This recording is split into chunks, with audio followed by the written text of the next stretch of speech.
If we have some video we want to show you right now. Just a few minutes ago, Governor Bush in a Texas hotel suite with his wife Laura. Let's listen in to some of this. You just happened to be calling when about 1, 2, 3, 4, 5, 6. Photo dogs, y'all are a lot a little harder. Be careful.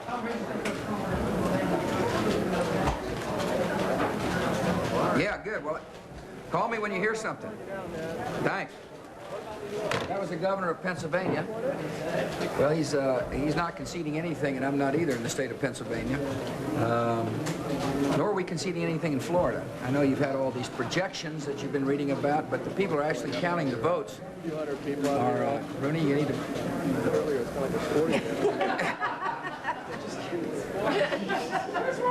I had a strong statement to make. My man Bruni's technology went down the tubes on it. This was Governor Ridge calling. Just happened to be calling when y'all came up, and he doesn't believe the projections. He believes there's a lot of votes still outstanding. We've had heavy turnouts in what he calls the T of Pennsylvania. We're getting the same report out of Florida as well. The networks called this thing awfully early, but the people are actually counting the votes are coming from a little different perspective. And so, pretty darn upbeat about this. 30 seconds. 30 seconds. Pardon me? Yeah. It's the first time in... Well, we're...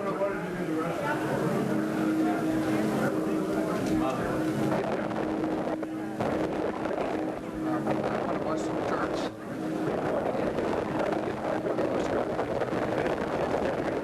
That's why I'm here. He's trying to read something or something. Not at all. I don't believe some of these states that they've called, like Florida. I just don't believe that we've got enough evidence to be able to call a state. We're actually counting the votes. And as I told you, in some of these counties where we had vote total projections, we're doing better than we thought. And but I feel fine.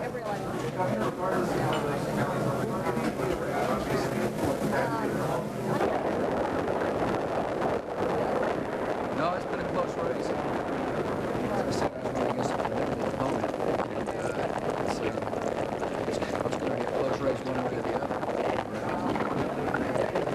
That's no, this is the whole future. And I'm not worried about media.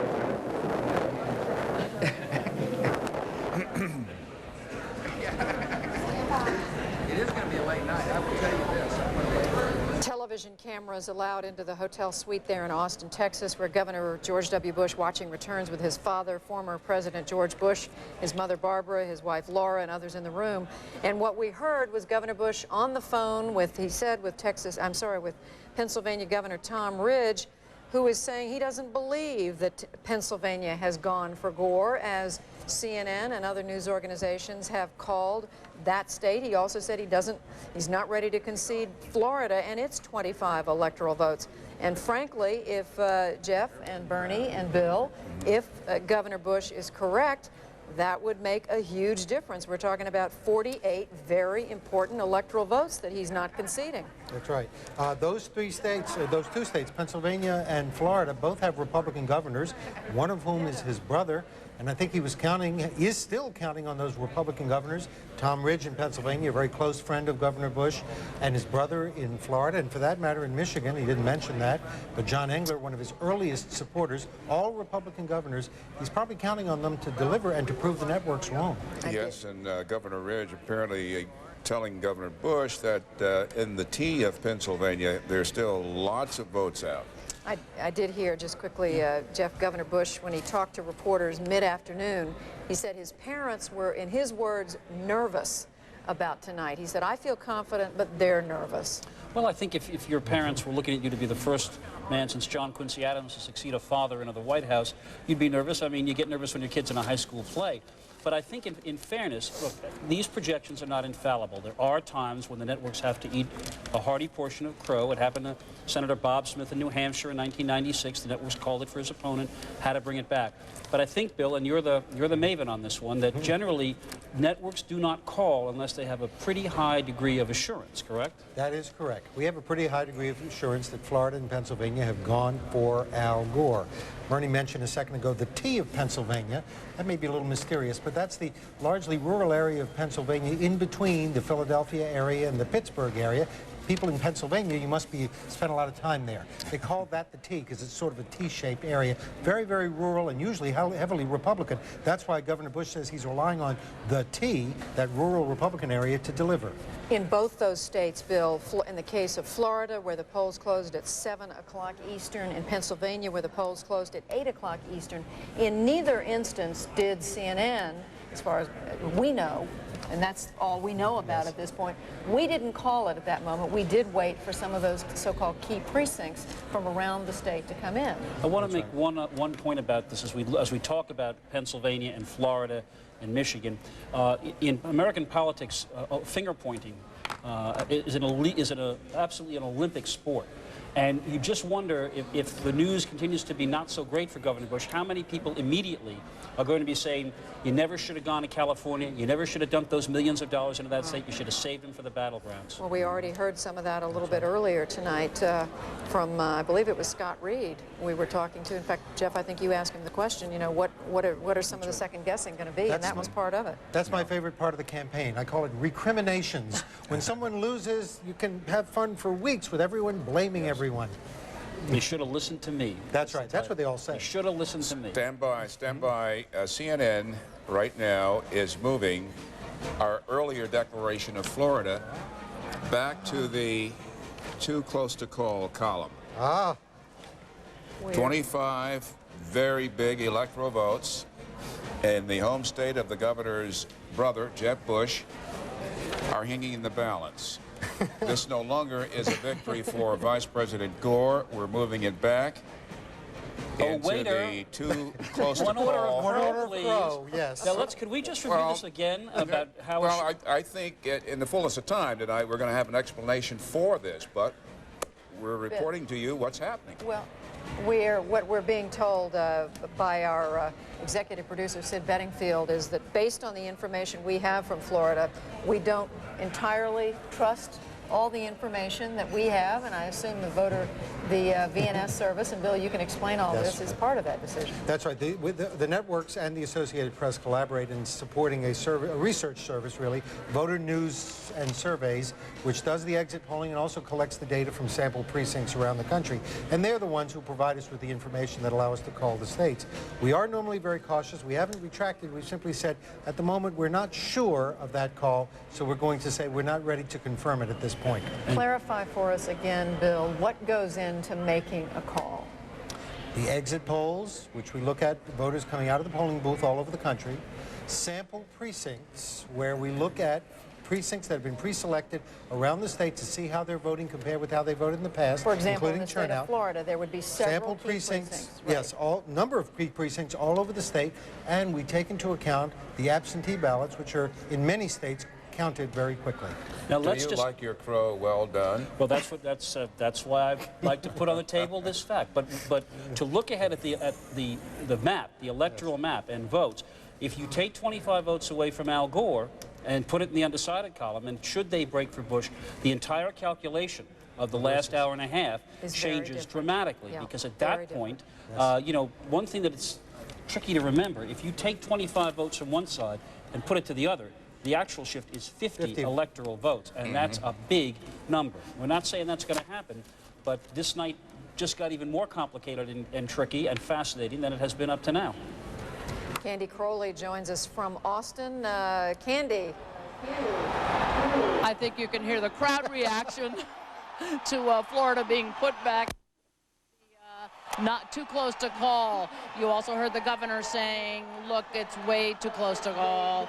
So that's what they've been feeling all along. Obviously, they have to be satisfied with this change back into the toss-up column.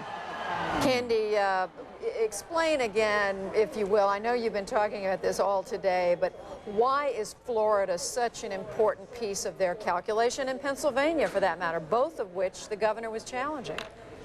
Well, first of all, Florida is one of those states that they've always said, the pundits have always said, very tough to put together an electoral map without Florida. There was also, obviously, the family connection. I have to tell you, though, that even now they say they can win without Florida, but they don't believe they're going to have to.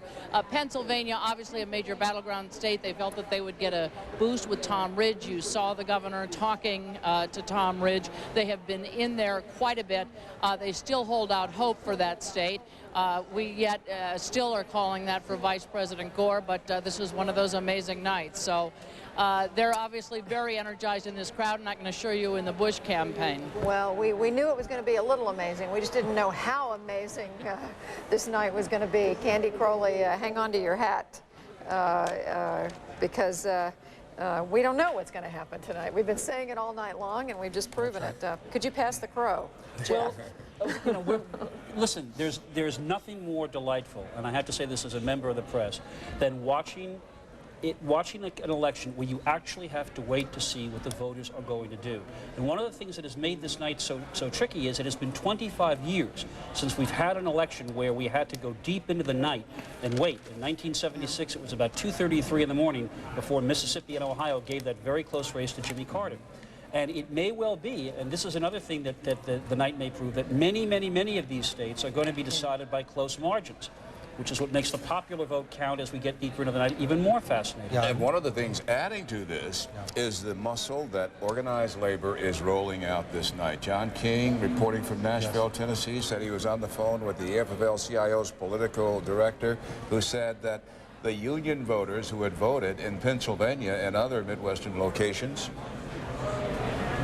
Bernie, I'm interrupting you because it is 10 o'clock on the East Coast, and polls have closed in 5 states, and we are able to call George W. Bush the winner in the state of Utah. He takes its 5 electoral votes.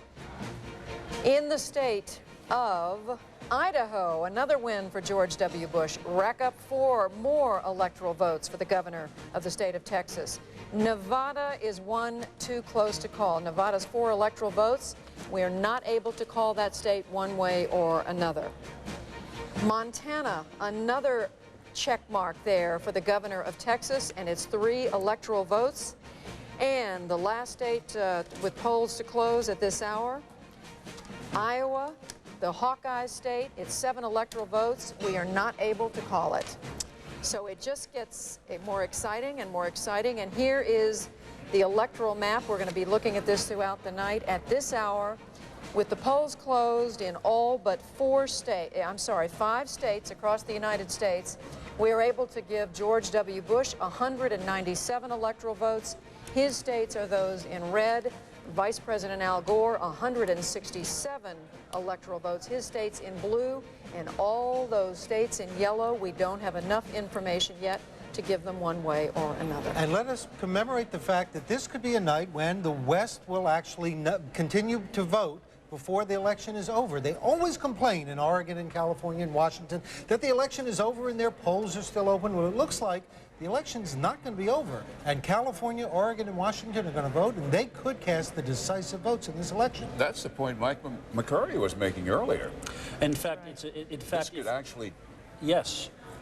Roll right on through. I mean, maybe we will at midnight be waiting to see what Alaska does. It is true that if the West complaints in past years are right, then tonight there should be about a 95% turnout in Washington and Oregon and California.